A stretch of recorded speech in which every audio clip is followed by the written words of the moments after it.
När jag började livet visste jag inget om öns eller mina föräldrars och förfäders historia och så vidare.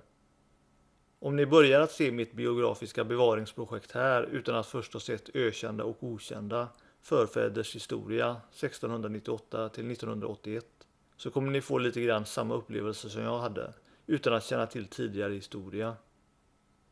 Men tanken är att ni ska ha sett ökända och okända innan så att ni vet om var och i vilken kontext jag föds in i och vilka människorna i min omgivning är och så vidare.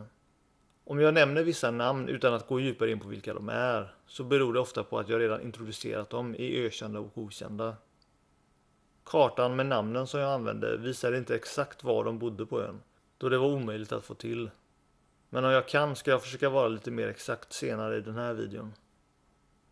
På många sätt var min uppväxtsituation väldigt lik mina föräldrars. Jag växte upp på samma plats, en ö i skärgården, i min mormors uppväxthem som byggdes av hennes föräldrar. Precis som min mor växte upp i sin fars uppväxthem som byggdes av hans farföräldrar. Det var även en situation där flera generationer levde i ett och samma hus. Min far var fiskare, precis som mina föräldrars fäder hade varit fiskare. Vi besökte ofta kyrkan, badade ute på holmar, besökte Liseberg och så vidare. Men det fanns några skillnader med. När mina föräldrar växte upp skedde det en hel del förändringar och större utvecklingar på ön. Donsö hamn byggdes ut.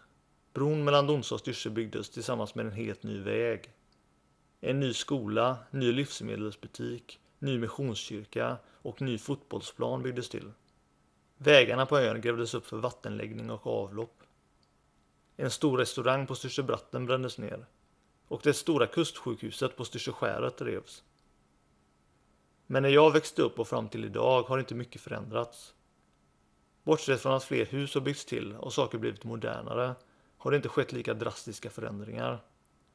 Den största förändringen under mitt liv har förmodligen varit kommunikationen i form av internet och mobiler. Samt att fisket nästan helt dött ut här ute. En annan skillnad var att mina föräldrar hade fler syskon och nästan alla sina kusiner ute på öarna. Min mor hade 3 syskon, min far hade 2 syskon och jag hade 1 syskon. Men jag hade inga kusiner ute på öarna. Alla mina föräldrars syskon flyttade från skärgården. Detta innebar att vi ofta fick resa för att träffa mina kusiner. Så mina föräldrar hade förstås bil. Men mina föräldrar behövde som unga inte resa för att träffa sina kusiner. Och deras föräldrar hade inte bil. Bara min farfar körde bil, men även han tog inte körkort förrän i samband med att min farsa gjorde det. Så de delade på samma bil. Och det här är mer betydelsefullt än det kan låta, för jag fullständigt avskydde att behöva åka i bil. Och jag var inte så förtjust i att resa heller. Och med tiden har den närmare släkten här ute krympt, till den grad att det bara är mina föräldrar och jag kvar. Och en dag kommer det bara vara jag kvar, som den sista öbon i min närmaste släkt. Eller, om jag flyttar, kommer ingen vara kvar. Och i båda fallen känns det lite trist. Med det sagt är jag också, jämförelsevis, något annorlunda från vad min släkt bestått av tidigare. I min släktforskning har jag inte funnit någon som är lik mig rent psykologiskt. Så i fråga om personlighetsdrag är det ett mysterium var dessa särdrag kommer ifrån. Men för att förstå vad jag pratar om måste jag berätta om mitt liv. Det är inte mycket jag minns från gryningen av mitt liv. Men det finns mycket material sparat i form av fotografier och berättelser från mina föräldrar. Jag tänker dock fokusera på det jag själv minns först och främst. Mitt liv från min egen synvinkel. Jag kanske kommer gå igenom min barndom på ett mer objektivt och utomstående perspektiv vid ett senare tillfälle. Syftet med dessa videor om mitt liv är att fortsätta ta tillvara på tidsdokument och ge dem kontext. Så det skulle vara lätt att fortsätta i samma stil som i mitt arbete om förfäders kronologiska liv. Men jag ville prova något annorlunda och mer personligt när det kommer till att berätta om mitt eget liv. Jag har skrivit ner de minnesintryck jag har från de första åren av mitt liv och tänker gå igenom dem i vad jag tror är rätt kronologisk ordning. Ibland har jag kunnat bekräfta exakt år och även exakt datum för vissa minnen. Men ibland har jag bara kunnat gissa och sannolikt kommer jag ha lite fel där. När jag lyckats bekräfta exakt år och datum för vissa händelser har jag ibland blivit förvånad över exakt när saker jag minns hände. Så det är väldigt bra att försöka bekräfta datum om man kan. Jag kommer även gå igenom minnen som väckts av fotografier och annat material jag funnit. Även om jag kanske inte hade kommit ihåg sådana saker annars. Hur intressant den här videon kommer vara vet jag inte. Det får ses som ett experiment. Om det inte funkar så ändrar jag kanske upplägget i de uppföljande videorna. I de första månaderna efter min födsel bodde mina föräldrar fortfarande i ett hus som kallades för Knaggens, som de hyrde av Gittan och Eisten. Men på våren 81 blev de mer eller mindre utkörda, för Gittan och Eistens dotter Linda, min pappas kusin, var med barn och behövde bo där. Senare det året fick hon Daniel, som sedan blir min klasskamrat de första 6 åren på grundskolan.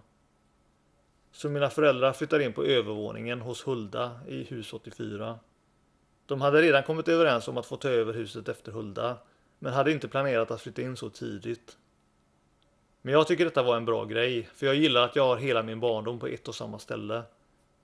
Jag minns förstås inte Knaggens, eller knappt något från det första året.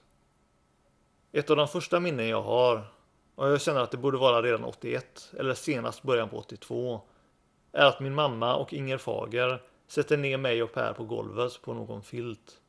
Kan vara hemma hos oss, men jag minns inte exakt. I så fall kan det ha sett ut som på det här fotot. Fast jag och Per istället för jag och Frida Hammar som på bilden, som jag inte känner. Det är första gången jag möter Per, och han slår till mig. Och mitt minne är att jag känner, varför slår han mig? Han är inte vänlig eller pålitlig. Jag har inget minne av att jag grät, för jag var mest förvånad. Men jag har ett minne av att våra föräldrar, som kanske satt och pratade vid ett bord, kom över och separerade oss.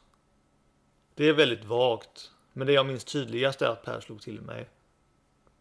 I det grannskapet där Hulda och nu vi bodde så fanns det 3 barn som var 1 år äldre än mig. Per-Anders som var närmaste grannen och bodde i huset precis ovanför oss på väg upp till berget. Per som bodde lite längre bort, men vars morföräldrar bodde framför vårat och Agges hus, så Per var ofta där. Och Cecilia som bodde vid backen lite bortanför Agges och Pers mormor och morfar i ett blått hus. Bredvid Cecilia bodde även Anna Bergman som är jämnårig mig i ett rött tegelhus. Så de barnen jag kom att växa upp med, förutom mina senare klasskamrater, var främst Per, Per-Anders och Cecilia. Anna Bergman har jag inget minne av att jag umgicks med särskilt mycket. Och denna händelse, detta minne av Per, även om det inte är en särskilt viktig händelse, är på många sätt början på ett tema som kommer fortsätta löpa genom mitt liv. Nämligen min förundran varför människor beter sig som de gör. Jag säger inte att den här händelsen formade mig på något sätt. Och det är inget minne jag aktivt kommit ihåg. Men det här är vad som händer. Överraskningar. Oväntade konflikter. Frågetecken.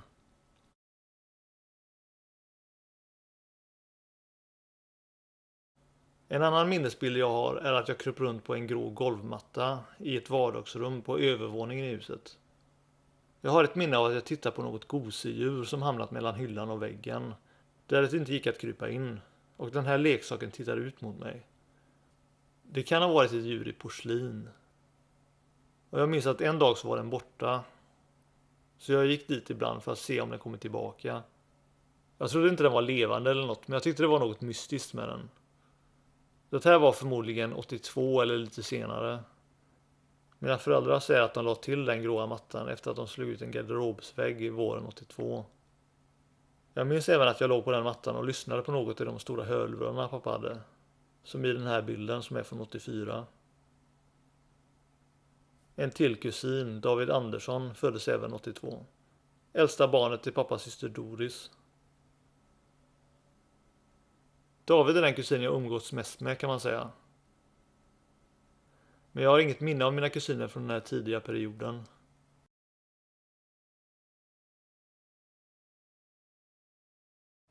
–1983, vid 2 års ålder, har jag fortfarande inte mycket minne ifrån. Ett minne jag har som kan vara från det här året var i köket. Jag vill inte äta någon sorts müsli. Jag minns att jag tittade upp på pappa som han var en jätte. Han sa att det var nyttiga grejer eller något sånt där. Sedan stod han och tittade på paketen och på baksidan. Och jag minns att jag fick en känsla att eftersom pappa vill ge mig av den müslin så kanske det är bra grejer. Men jag ville ändå inte äta av det av någon anledning. Förmodligen eftersom jag inte tyckte om smaken eller något. Jag vet inte om det var exakt müsli. För jag tyckte rätt mycket om müsli senare när jag växte upp. Åt jag ofta med filmjölk till frukost innan jag gick till skolan. Mina föräldrar har berättat att jag hade svårt att somna. Jag brukade gå upp tidigt och stod och höll upp pappas kläder och sa pappa upp. Barn har mer energi än vuxna och en del av det kan bero på att tiden verkar gå långsammare för barn än för vuxna. Ju mindre livsform, desto långsammare går tiden. Det är därför som flugor och andra insekter reagerar så snabbt. Så för oss som barn känns barndomen lång, men för våra föräldrar passerar den fort och allt som vi gör framstår i sin hastighet som enorm energi. Ett minne jag har av behovet att springa runt och leka var varje gång vi satt på färjan som tog oss till och från fastlandet. Det här var nog lite senare, eftersom jag minns att jag och någon annan jagade varandra i en slags cirkel runt sätena i mittenraden i färjan. Och om det var min bror och jag måste jag ha varit åtminstone 5-6 år. Men det kan ju ha varit någon annan också. Min mamma sa ofta åt mig att jag inte skulle springa runt i båten för att det störde folk. Men jag minns att jag tyckte det var så trist att sitta still så länge som det kändes för färjeresan. Att ta färjan tar ungefär 25-30 minuter. Det kan ta lite längre om båten går via Styrsöbratten och lite andra öar. Och på den tiden kanske båtarna gick lite långsammare. Jag vet inte, men det kändes som det tog en evighet. Idag känns det väldigt fort att åka in, även när det inte är snabbfärja. Men jag minns att någon stel gubbe greppade tag i min arm en gång för att få mig att sluta springa. En annan sak som min pappa berättade nyligen var att jag ramlade och slog framtänderna i betongtrappan upp till ytterdörren vid huset.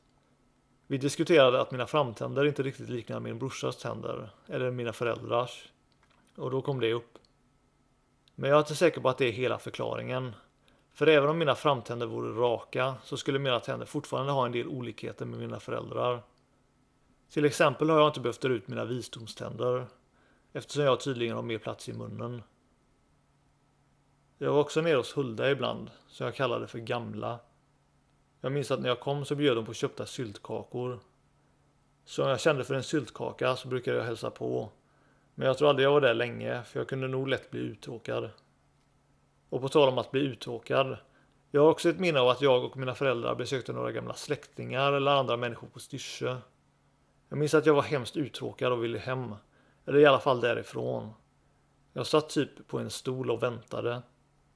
Men det var förmodligen inte detta år utan lite senare. Jag antar att det var släkt i Kent. Men när jag frågade min pappa nyligen vilka det kan ha varit vi besökte den gången, så kunde han inte komma på någon. Tydligen så hade pappa inget särskilt nära band till sina släktingar, trots att många av dem bodde i skärgården. Han har till exempel aldrig umgåtts mycket med sin kusin Linda, så jag lärde aldrig känna min syssling Daniel förrän på lekis senare. Däremot träffade jag nog min andra syssling Anders några gånger. Till exempel när Hulda hade 85-årskalas 83. Anders är barnet i blått till vänster som har svårt att sitta still. Jag är den andra pojken i blått som sitter i Ylvas knä. Ylva är dotter till Hans som är son till Hulda och bror till min mormor. Flickorna i röda klänningar med prickar är mina kusiner Maria och Sandra. Maria till höger och Sandra till vänster.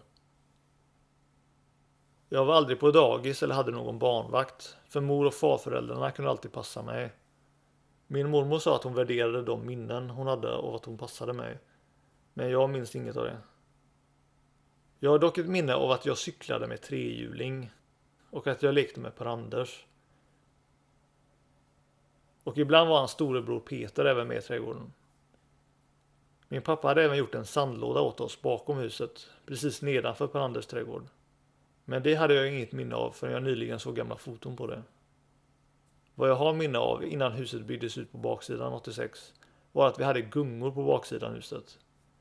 Men det gick inte att gunga där efter ombygget eftersom tomten mellan berget och huset blev för smal. Jag minns att jag saknade möjligheten att bara kunna sätta mig och gunga lite efter det. Jag lekte förmodligen även med Cecilia och Per, men jag har inget minne av det från den här perioden. Men på tal om Per-Anders, ett minne som jag har, och jag vet inte exakt när, men det hände fler än en gång, och det kan som tidigast ha hänt 83. Kanske skedde det flera gånger under en kort period, 83 eller 84. Men det är svårt att minnas, för under en stor del av mitt liv, när jag kommer inte ihåg den här händelsen, Så jag har ibland undrat om det var ett minne av en verklig händelse eller om det var ett minne av en dröm. Det kan också vara så att det hände några gånger, sedan har jag även drömt om det på natten något år senare. Min pappa bekräftade i alla fall att något i den här stilen hände och att det var en del tjafs och bråk med Per-Anders. Minnet är följande. Jag leker med Per-Anders och några andra barn från grannskapet i min trädgård. Per-Anders börjar attackera mig verbalt med någon typ av anklagelse eller liknande. Och han får alla andra barnen att vända sig mot mig med. Och jag har inget minne av vad som utlöste det. Bara att jag har en stark känsla av att det är både obegripligt, överdrivet av de andra och orättvist. Och jag tror att känslan av orättvisa kom mycket från att de andra kamraterna följde Per-Anders och ropade och skällde på samma sätt som han mot mig. Jag tyckte inte det fanns någon anledning för dem att göra det. Det var oväntat och överväldigande. Det förekom aldrig någon fysisk attack, så jag kan inte minnas om jag var rädd. Men jag kände mig starkt i underläge och blev på något sätt trängd mot trappan där jag gick upp och öppnade ytterdörren så att min pappa skulle höra hur dumma, korkade och orättvisa han var. Och varje gång det hände så var alltid pappa där. Jag tror till och med att han öppnade dörren åt mig.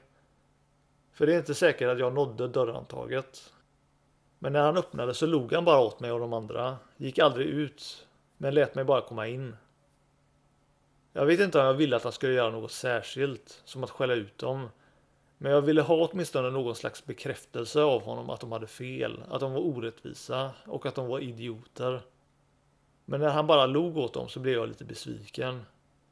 Så jag fick en känsla av att ibland kan inte ens vuxna göra någonting. Eller det går inte att helt förlita sig på dem. Vad jag inte minns är vilka de andra barnen var förutom Per-Anders. Det är möjligt att det var Per och Cecilia. Men om det var det tycker jag att jag borde ha kommit ihåg det. Minnesbilden är dessutom att det var fler än 2 andra kompisar eller barn. Men logiskt sett borde det varit Per och Cecilia, för det var inte många andra barn i den åldern som bodde i grannskapet. I alla fall inte som jag umgicks med. Och Per-Anders, Per och Cecilia är alla väldigt verbala och uttrycksfulla typer. När de hävdar sig eller blir aggressiva är det genom ord och högljuddhet. Jag är nästan verbalt stympad i jämförelse. Men jag kunde också ropa och skrika ibland. Jag minns att jag och Per var fiender av någon anledning. Han skrek svordomar åt mig när han cyklade förbi och jag var i trädgården. Och då skrek jag tillbaka. Jag tänkte liksom, okej, han använde sådana hårda ord. Då måste jag använda lika hårda eller värre. Och jag visste inte vad hans problem var. Jag tänkte bara att om han hatar mig så hatar jag honom. Det är krig. Jag är rätt säker på att Per bråkar en del med Per-Anders också. Om du frågar mig om det här formade mig på något vis så vet jag inte om jag kan svara på det. Detta är minnen som jag ofta glömt bort och bara kommit ihåg eller tänkt på rätt sällan under livet. Jag skulle säga att det som format mig, om något, kom senare. Vad som är av intresse här är vad det säger om dessa olika människor. Och att människor kan vara väldigt olika varandra även när de är besläktade. Kom ihåg att både Per och Per-Anders är fyror med mig, det vill säga tredje kusiner, och har rötter i fagersläkten. Cecilia är 4 med min mamma, så även hon är nästan 4 med mig. Miljön och uppfostran kan inte förklara allt det där. Inte ens genetiskt arv kan förklara det.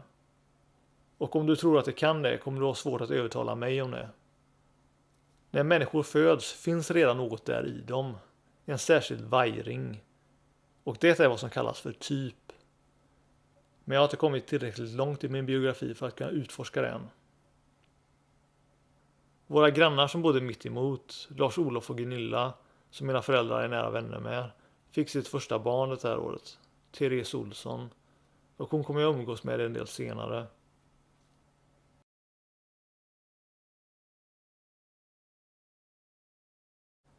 I början av 1984 så var vår familj i Åre tillsammans med pappas kusin Lars-Åke Bergendahl och hans familj. Och detta var länge mitt första minne om Marcus Bergendahl. Jag säger var eftersom jag inte minns detta längre. Men i Åre så åkte jag och Marcus pulka och hade massa roligt med det. Varje gång vi träffades åren efter det så tog vi upp att vi hade kul i Åre. Marcus var precis som Per-Anders, Per och Cecilia född 80. Nästan alla mina föräldrars vänner hade fått barn året innan dem.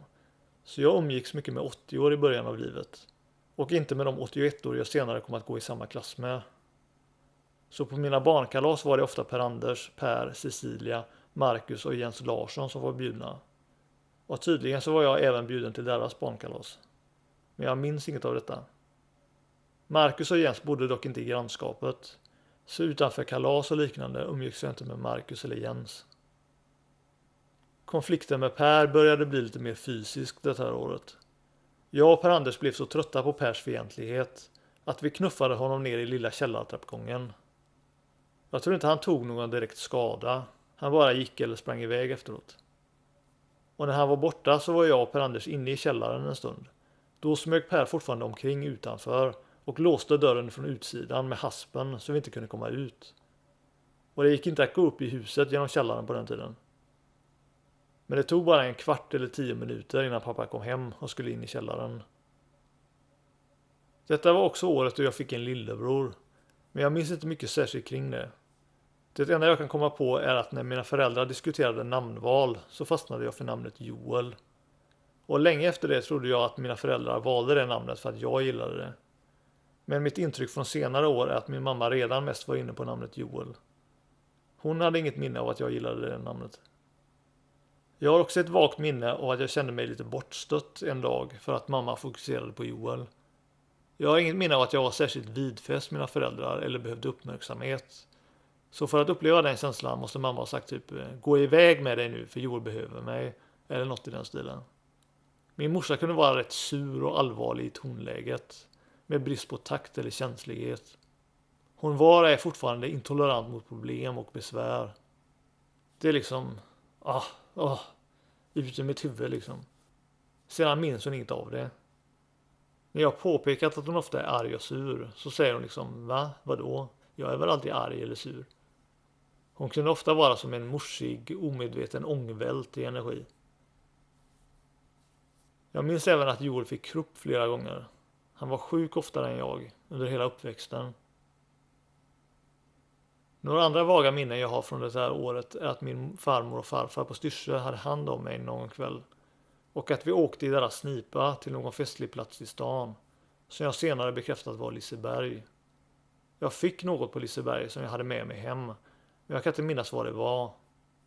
Det främsta minnet jag har kvar är att jag befinner mig på övervåningen i deras hus. Och jag antar att jag borstade tänderna i deras toalett. För jag har ett minne av någon slags mysig toalett som var liten eller något på övervåningen. Det är allt jag kan minnas. Innan jag fick det bekräftat kändes även det minnet som en dröm. Det var ett positivt minne i alla fall som jag skulle vilja minnas mer av. Jag har inte särskilt många andra minnen av Jarl och Elsebritt och deras hus från den här perioden. Deras hus kändes lite exotiskt i det här minnet. Som att det var första gången jag utforskade övervåningen. Men en annan sak jag minns är en av de första gångerna jag och mina kusiner David och Anders var på Styrsö. Jag hade träffat både David och Anders innan. Men jag tror det här var första gången vi alla tre var på samma plats. Och jag och David tyckte inte riktigt om Anders. Han var bråkig och jobbig på något sätt den gången. Jag minns att jag och David kröp runt under stolarna vid matbordet för att undvika honom. Så det är vad jag minns av mina kusiner från pappas sida vid den här perioden. Mina kusiner på mammas sida, Maria och Sandra, har jag också bara ett minne av från den här perioden. Även om jag tydligen umgicks mycket med Sandra, vilket vi har mycket kort på. Det konkreta minne jag har är den enda gång det var lite bråk mellan mig och de två tjejerna. När vi var nere hos dem i Bonstorp, Småland. Det var ingen stor grej. Det var bara något snack om att Kurts bil, en slags pickup tror jag det var han hade då. Att den var större, snabbare och bättre än vår Volvo. Vilket säkert var sant. Men jag störde mig på det och sa nej, typ. Och de satt på den bilens motorhuv och tittade ner på mig på marken. Och då hoppade jag upp på motorhuven på våran bil. Och Sandra sa, var försiktig så det inte går sönder eller något sånt. Jag tror att hon menade allvar. Alltså med riktigt bekymmer att jag skulle råka paja något. Men jag upplevde det som att hon ytterligare såg ner på pappas bil. Som att den var ömtålig. Och jag vet inte, men jag tror att det kan ha varit anledningen till att jag inte vill åka med dem när de och Kurt skulle åka till någon sjö och bada. Men efter att de åkt så ville jag ändå åka till sjön och frågade mamma om vi kunde gå dit. Så jag minns att jag och min mamma gick på någon väg och irrade omkring utan att hitta stället. Jag tror att vi gav upp efter bara någon stund och gick tillbaka. För jag tror inte min mamma kände för att gå egentligen. Och sedan när Maria och Sandra kom tillbaka så berättade de hur Kurt körde med bilen ända ner i vattnet eller något sånt där. Och att det var så häftigt typ. Så då upplevde jag att jag gått miste om något. Vilket fick mig att gå runt och grubbla på det. Men jag sa inget för jag ville inte medge att jag hade velat vara med. Men den känslan med att jag gått miste om kul saker andra har gjort är ett annat lite återkommande tema i mitt liv. Fast omständigheterna i det här minnet var lite annorlunda. Och idag kan jag inte föreställa mig att jag egentligen missade något särskilt. Och jag vet inte varför jag försvarade våran bil. För egentligen har jag aldrig tyckt om den bilen. Jag avskydde att sitta i bil. Särskilt den första pappa hade. Och fick ofta lite ont i huvudet. Det var lukten och luften i bilen som hade en onaturlig och äcklig atmosfär. Jag vet inte hur jag ska beskriva det. Det luktade maskin, men inte maskin på ett skönt sätt som en del båtmaskiner kan lukta. Och värst var det när vi åkte till Doris och Torbjörn som bodde i Kolsva, 6 timmars färd. Eller när vi skulle resa någonstans uppåt Sverige en halv dag. Jag spydde några gånger. David minns också att jag sa att jag inte ville sitta i den äckliga bilen vid något tillfälle.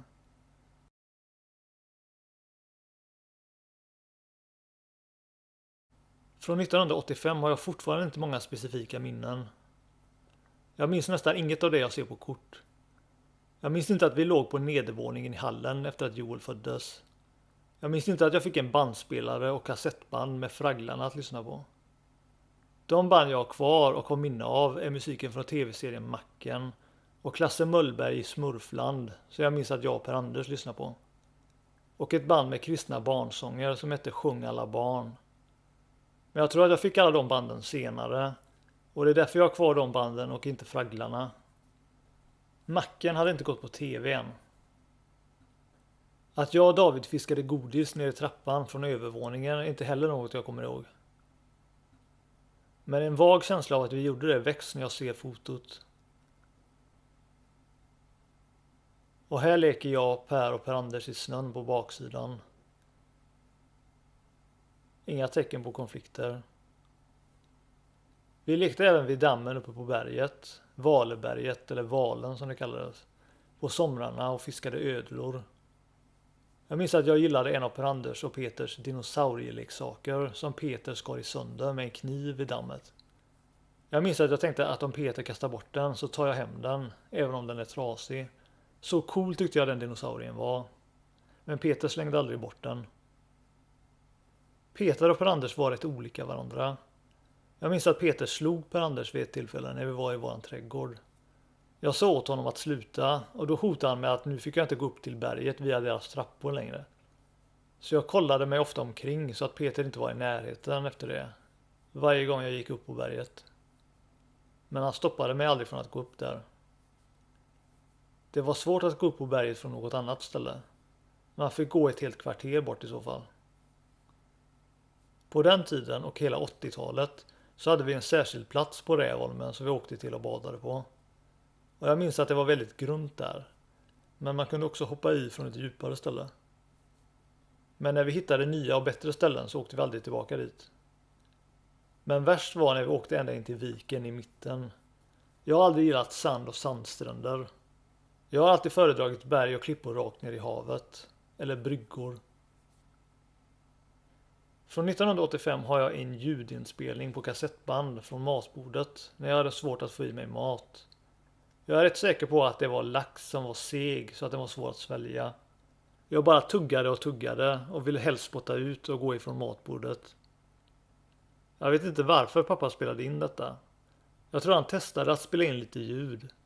Och när jag hörde min röst spelas upp ville jag nog höra mer inspelat. Så han spelade över med nytt när vi satt vid matbordet. Och vi har skrattat åt det här många gånger efteråt. Ja. Vad hette den tröjan? Jag rider pojkar. Du har en muskeltröja.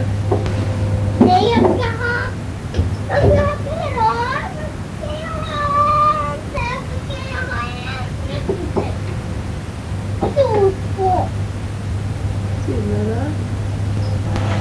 Borde jag lägga det? Ja. Studenter.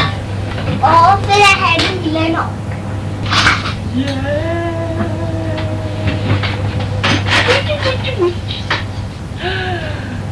Vad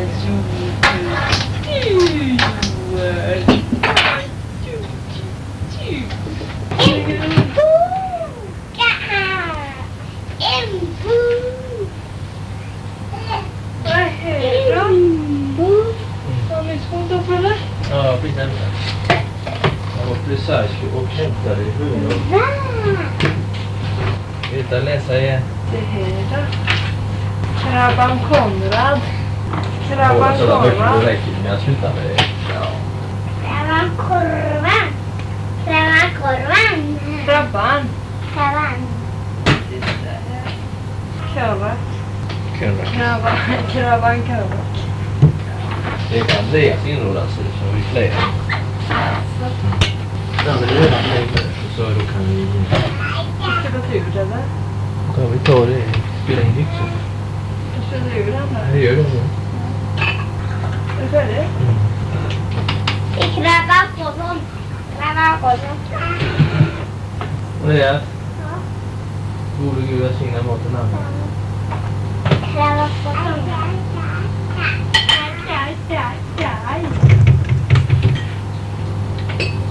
Det är... Jag vill titta bara. Kan vi inte leta den här när vi har ställt upp maten? Jag kan gå ut sen också. Ja, jag tycker att du ska gå ut för det är så jättegött det är ute. Köpte innan det kommer sig ut grejer för han försöker bjuda. Det var mycket den här boken. Ja, men nu ska vi inte ha den hela tiden så blir den fördärvad. Ut nu.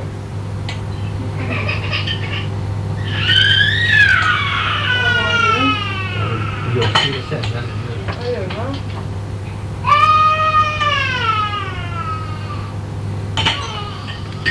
Det ska bli något alls. Jag ska inte ha hela maten under det. Då blir den fördärvad. Jo, han blir ju där. Det passar ju där. Väldigt noga. Jo det. Bara för att det var så här så du får äta upp alltihop. Det är tvånget att äta upp alltihop. Gör du inte det så blir det inga ostbågar ätningar. Gör det? Gör du inte det så blir det inga ostbågar ätningar. Det är ingenting. Ja, men jag ska bara knäcka lite ostbågar. Sitter du? Ja, nu. Ja, vad gjorde jag? Ja, det är jättegött.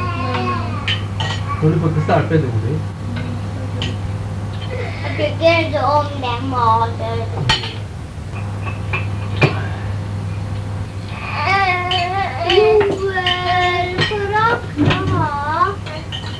Jordbrott så har man vid. Ät nu Andrea. Vet vad det heter. Den här måken aldrig äta. Redan bara ligger huvudet. Den här ska inte äta. Den här mat. Ät inte mat. Du vet inte vad det smakar, du har inte haft den i munnen nu. Jag smakar, men det gör inte något gott. Mm. Och jag smakar på fisk. Potatisen, det är gott. Det är inte gott. Eller Per Anders sa att inte är så alla riktigt. Det ska jag på mig lite potatisen. Så stark var det inte nu. Det blir lite mer fisk. Inte jag. Ja, men detta går inte att äta med den här mat. Det är i alla fall inga ostbågar. Nej, jag är spagetti och sen tog jag äta ostbågar men inte denna maten. Den maten är så äcklig. Så säger du inte. Men smakar på min potatis då. Det är den inte på. Ja, jag äter upp. Och så... Så du orkar gå ut igen. Sen måste komma upp i munnen och stärka så jag kan ligga och stärka. Jag får ligga och inte vara liten vid om.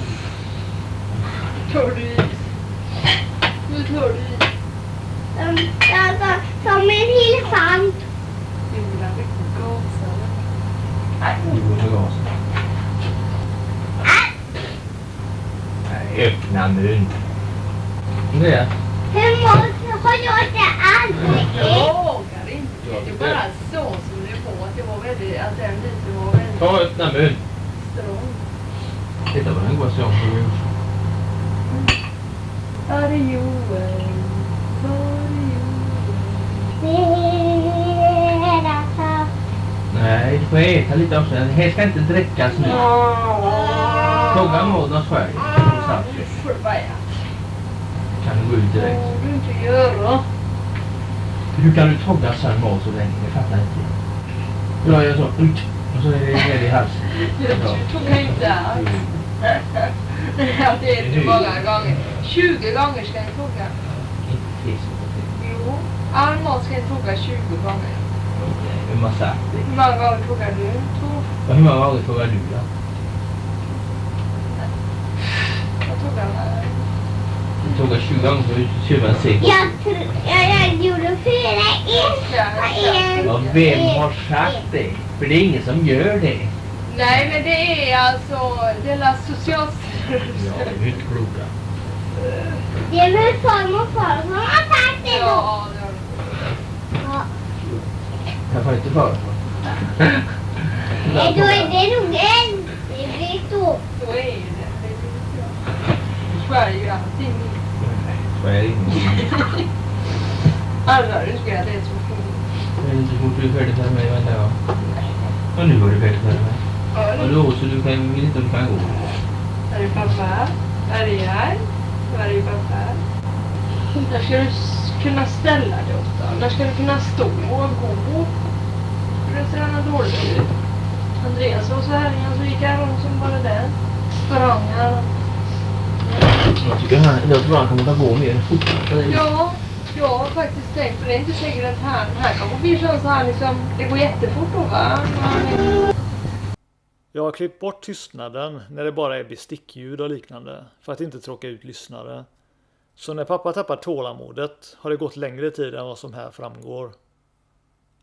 Det förekom en del försök till uppfostran. Det jag minns, förutom att försöka äta upp maten, var att jag skulle sitta tyst och stilla i kyrkan. Aldrig använda svordomar. Att aldrig tycka synd om mig själv. Och att offra mig för gängen. Den sista var något som kom upp senare, när jag var tonåring. Om du frågar mig vad jag anser om barnuppfostran, bortom praktiska saker som att lära sig borsta tänderna och liknande, så blir nog mitt svar att det är nästan helt meningslöst. Och som värst kontraproduktivt. Om något skulle jag säga att det är föräldrar och vuxna som borde lära sig mer från barn. Det bästa sättet för barn att lära sig är att bara agera som bra förebilder. Men det spelar ingen roll om barn inte vill äta eller sitta still vid ett eller annat tillfälle. En kyrka är ingen plats för barn. Och varför behöver du gå till en kyrka under perioden du har unga barn? Varför behöver du resa? Det är ju själva barnen som är grejen. Det nya, det roliga, det stimulerande. Det andra kan du göra innan och efter.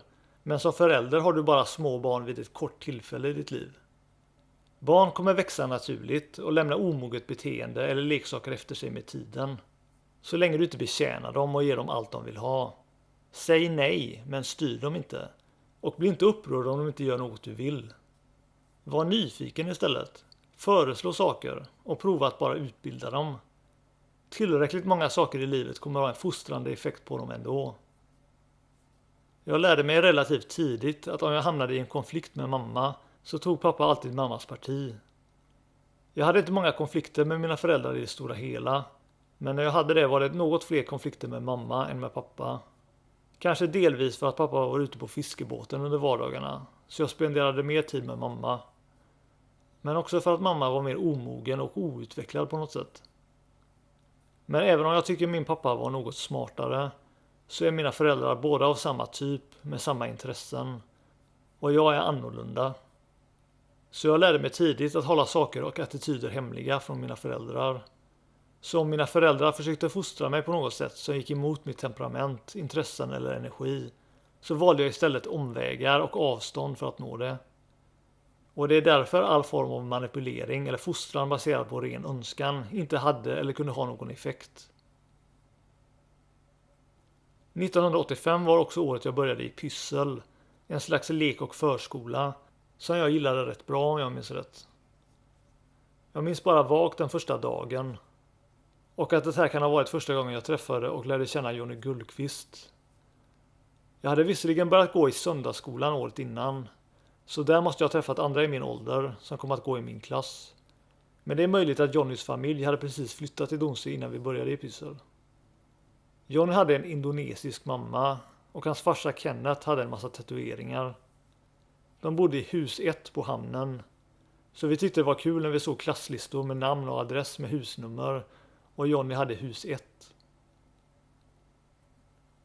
I söndagsskolan, om jag minns rätt, så satt de yngsta längst fram och de äldsta längst bak.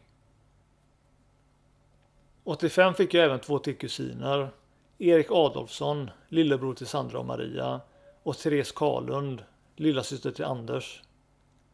Men det enda minne jag har av detta är att min mormor och mamma pratade om Erik och om att Sandra och Maria bråkade om att hålla honom eller liknande.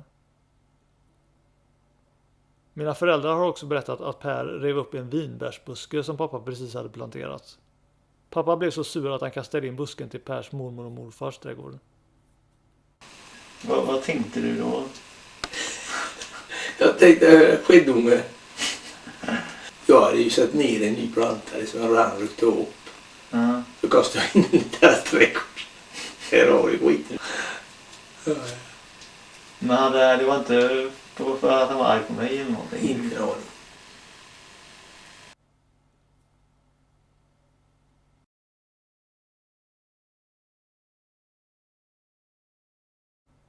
–1986 var det sista året vi bodde i huset innan det byggdes om. Mycket saker hände dessa år som jag inte var medveten om även då, för det berörde mina föräldrars liv och bekanta. Till exempel några som dog i olyckor och Lars-Åke Bergendahl som blev förlamad och inte kunde gå mer. Att han plötsligt satt i rullstol kommer jag ihåg. Några mer vaga minnen jag har, det jag inte minns exakt när, men borde vara runt den här tiden, är att jag använde spark ner till mormor på vintern när det var snö och is på vägarna. Minnesbilden av det känns så gammal att det nästan känns som ett tidigare liv. Vid ett tillfälle när jag var nere med Per-Anders så rättade mormor mig när jag inte visste att jag var Per-Anders kompis samtidigt som han var min kompis. Jag funderade, så Per-Anders kan kalla mig för sin kompis, inte bara Andreas. Inga-Lisa kan ha sagt något i stil med var nu en bra kompis eller något. Jag tror att varför jag reagerade mot det var för att det kändes som ordet kompis kom med särskilda beteendekoder. Om man är en kompis så är man på ett speciellt sätt typ. Jag vet inte. Men det är ett av de få tillfällen då jag minns att jag aktivt lärde mig något. Annars har jag glömt bort att jag till exempel inte kunde cykla utan stödhjul eller läsa vid den här tiden. Det kan vara svårt att minnas hur svåra vissa saker kunde vara, som nu känns lätta och självklara. Men jag minns faktiskt att jag bad mina föräldrar läsa undertexterna till amerikanska tv-serier, till exempel Batman, när vi såg på tv. Och ofta så orkade de inte läsa upp undertexterna särskilt länge. Jag minns vissa amerikanska serier, såsom Knight Rider och Hulken. Mamma såg också på Varuhuset. Det var många vardagskvällar som jag och mamma satt ensamma och såg på tv, när pappa var ute till sjöss och fiska. Men det enda programmet jag minns att föräldrarna behövde läsa undertexterna var Batman. Så det andra kanske var senare, när jag börjat lära mig läsa. Min mormor berättade även att Brander sa, det fixar du Andreas, när vi två försökte hjälpa Joel med någonting. Mormor sa att hon skrattade så mycket åt det. Det fixar du Andreas. Jag har ett vagt minne av Lek och Plask, som var en inomhusbassäng i en byggnad på Styrsöskäret, nära bron. Men nu blir jag osäker på om det verkligen är minnen från så här långt tillbaka, eller senare. Jag var ju där flera gånger. Ett annat vagt minne jag har, där jag inte vet exakt år, är att jag var med Per-Anders och några andra. Jag tror några av dem var tjejer som senare gick i hans klass. Så detta hände nog också senare. Men jag hängde med när Per-Anders och de andra stal godis i affären, Ingves livs. Vi stod utanför och siktade in oss på godisavdelningen. Sedan sprang vi in smygande och tog godis och sprang ut igen. Jag tror de gjorde det flera gånger, men jag var bara med en gång. Tror jag tog tuggummin eller något. Jag lekte med Therese från grannhuset en del. Men det enda jag minns från det här året är att vi drog ner en trasig trästege från dammet på berget. Men tack och lov så flyttade Doris och Torbjörn till Taberg detta året. Vilket låg närmare än Kolsva. Mina föräldrar sa att jag kallade Kolsva för Kolsland. Jag kallade även Stena Line för Stena Lainica. Men förutom att bilresan till Kolsva tog väldigt lång tid så har jag inga minnen av själva platsen. Jag tenderar att förväxla minnen av huset i Taberg med lägenheten i Kolsva. Precis som jag brukar förväxla minnen av vårt hus innan ombygget med hur huset såg ut efteråt. Jag kan till exempel minnas köket i det gamla huset, men glömmer bort att köket var på uppvåningen. Även när jag ser fotografier på köket så tror jag att det är på nedervåningen som nu. Och jag förväxlar ofta Huldas kök med vårat på uppvåningen. Så bortsett från den gråa mattan jag kröp runt på som liten minns jag ingenting av hur huset såg ut innan ombygget. Jag vet att det var en grå järn- eller metallbalkong på baksidan och att det inte gick att gå upp från källaren. Men det är allt jag minns. Från Doris och Torbjörns hus i Taberg har jag mer minnen av. Men jag hade helt glömt bort det här med att vi fiskade godis. Torbjörn var pastor och pastorer brukar byta församling efter några år. Så det var därför de flyttade till Taberg och senare till Tranemo. Fast i Tranemo blev de kvar. Jag tror att Torbjörn reste till nästa församling från Tranemo fram och tillbaka istället för att flytta en fjärde gång. Men Tranemo var bra för det låg ännu närmare Göteborg än även Taberg. Det här året fick de även en dotter, Sofia, innan de flyttade till Taberg. Jag bevittnade aldrig när själva ombygget av huset skedde, för vi flyttade ner till mormor och morfar och bodde i Villa Solkullen den hösten medan huset byggdes om. Fast jag visste inte att huset hette Villa Solkullen, för det var inte längre någon som använde det namnet. Jag kallade det bara för mormors, vilket är lite ironiskt eftersom det var morfars uppväxthem som mormor inte hade så bra minnen av efter att de gifte sig. Men jag visste inget om denna historia. Föräldrarna och farföräldrarna pratade inte mycket om det förflutna. Och som ung var jag inte intresserad heller. Och som barn är det kanske inte så konstigt. Men jag lärde mig inget om detta förrän bara några år sedan. Och genom min egen forskning och frågor. Hur som helst, pappa började gräva i trädgården redan under sommaren. Så det har jag lite minne av. Jag minns även när pappa rev ner järnbalkongen på baksidan. Jag tyckte det var häftigt att se han stå nere på marken och slita ner den med rep. Han såg så stark ut. Jag hade svårt att föreställa mig att jag någonsin skulle kunna bli lika stor och stark. Efter det bodde inte Hulda med oss längre. Hulda flyttade till ålderdomshemmet när vi flyttade ner till mormor. Men tekniskt sett minns jag inget särskilt från perioden vi bodde hos mormor. Jag började i lekis samma höst, så det har jag lite minne av. Jag minns att vi behövde ha mokassiner på oss. Men jag minns inte att jag gick till lekis från mormors. Det är lite längre att gå dit från mormors än från vårat. Lekis var en 2-årig förskola där det gick 2 årsgrupper samtidigt. Så när jag började gick redan Per-Anders, Cecilia, Jens och Marcus där. De hade också en klasskamrat som hette Bodil, samma som min mamma, som direkt var på mig och ville ta hand om mig. Det är den korta scenen som jag hade med i min dramatiserade biografi. Jag minns inte om hon faktiskt sa att hon ville ta hand om mig eller bara visade det på beteendet. Dessutom är fotografiet på henne från 88, 2 år senare, men det var det närmaste jag kunde komma. Så det är problemen jag stött på när jag försökt porträttera mitt liv på ett mer dramatiserat vis. För att kommunicera vissa saker som är icke-verbala, eller där jag inte minns exakt vad som sades, eller inte har foto från exakt tillfälle eller ens samma år, då är risken att resultatet blir en aning förljugen och missvisande. Och det är därför jag inte bara vill göra en dramatiserad självbiografi eller memoar, även om det kan vara intressant och konstnärligt och effektfullt. Genom att också göra en vanlig dokumentärlik grej som det här, så har folk möjlighet att avgöra vad de föredrar och hur nära verkligheten det kommer. Men Bodil var förtjust i mig på något sätt, skulle kramas och grejer, om jag minns rätt. Jag tyckte det var lite jobbigt och överväldigande. Men det var mest i början som hon höll på, inte hela första året. Jag minns även att det var på lekis som jag började tappa mina mjölktänder. Eller tappade resten av dem eller något sånt där. För inte så länge sedan fann jag även att det gjordes ett 40 minuters tv-inslag om Donsö på hösten 86. Som visades som en del av serien Kust och hav. Och till min förvåning så är jag faktiskt med när de filmar inuti lekis. Jag hade inget minne av att det var folk där inne och filmade. Det är helt klart jag i svart tröja med stora blå och röda ränder.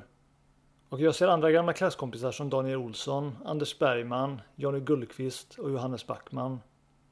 Och några av barnen är från Per Anders klass, så det måste vara hösten 86. De filmade även Missionskyrkan och rummet där vi satt och hade söndagsskola.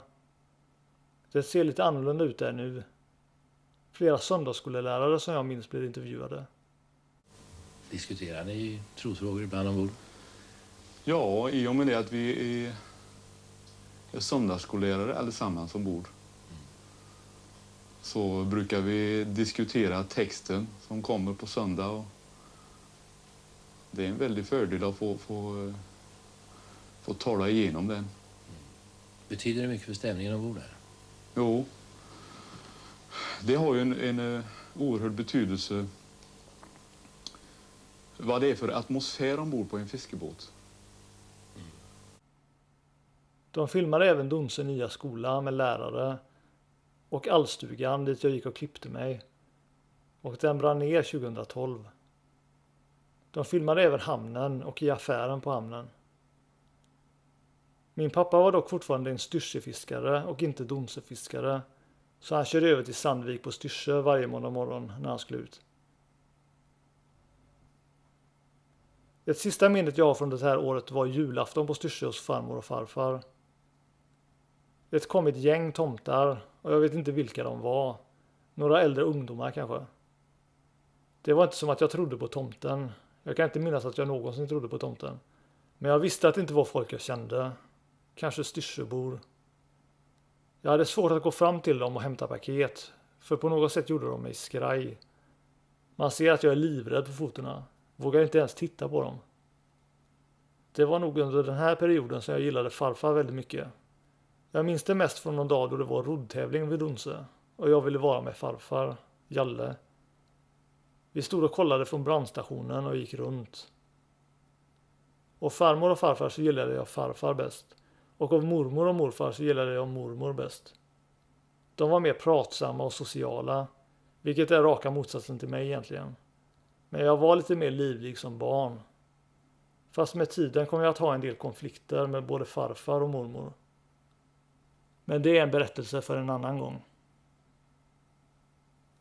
Saft, saft, hallonsaft, bättre saft har ingen.